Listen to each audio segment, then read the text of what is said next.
Here's a look inside my first ever Losi LMT, a truck that has entertained tens of millions of people around the world. It started life as the son of a digger version of the LMT back in early 2021, and over the years I've made quite a few changes to get this truck to look and perform as realistic as possible. Getting right into it with the body, this Proline Racing Jeep Comanche is actually meant for crawlers, but I managed to chop it up and get it to fit on the LMT platform, which really gives this monster truck a unique look. On the body, you'll find custom decals from JB Scale Graphics that have saved me a ton of time when it comes to painting. I mounted the body to the chassis with a set of Proline Racing Secure Lock body posts, which seem to make bodies last a little bit longer. In the rear of the truck, I'm running an Losi RC low profile aluminum wheelie bar. It's a direct fit upgrade that's more realistic and durable than the stock wheelie bar. If you're interested, they're available through lvcrc.com. On all four corners of the truck, I'm running blue compound J Concepts JCT tires mounted on 2.6-inch tribute wheels with some 17mm J Concepts adapters to fit the stock hexes. I also threw on a set of green J Concepts mock beadlock rings and some BKT tire decals from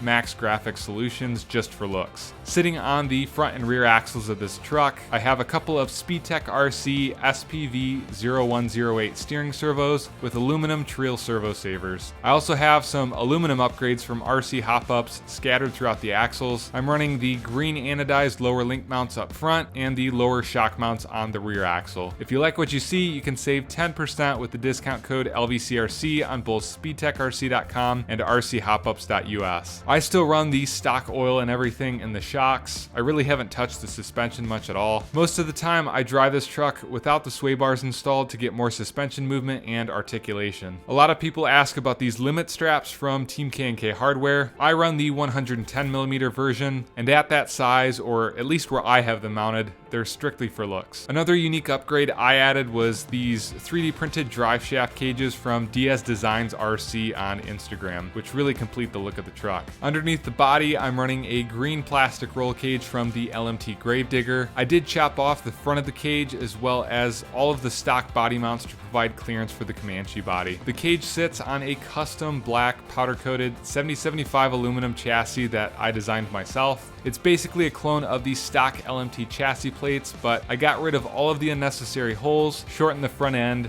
raised the shock mounts a hair, and made the plates look a little bit more realistic. I also swapped a lot of the hardware out for stainless steel socket cap screws from Team K&K Hardware to avoid rust. Moving further into the truck, I installed a low center of gravity ESC and receiver mount from Bauhaus RC, as well as an LCG battery tray to improve handling. Now, I still use and prefer the stock motor, ESC, and receiver. I run the max punch setting on my ESC and typically stick to the stock throttle setup with forward, brake, and reverse, even for stunts. Since I run a second servo for rear steering, I had to install an external 10 amp Castle Creations BEC. And since I have the LCG electronics trays, I also had enough room to throw in a 40mm fan from Rocket RC to keep the motor running cool. Everything is powered by a Gens Ace 5200mAh 3S LiPo with XT90 connectors and controlled by a Spectrum DX5 rugged transmitter. I plugged the rear steering servo into channel 3 on my receiver, so I'm able to control it independently from the front. On my DX5 rugged, the front steering is controlled by the wheel just like normal, but then the rear steering is hooked up to switch F, which works as a 3-position momentary switch. If there's a part of this vehicle that I didn't mention throughout the video, you can assume that it remains stock. Hopefully this answers a lot of your questions regarding this Losi LMT. If you have any additional questions, feel free to leave them in the comments. Like and subscribe. I'll catch you in the next one.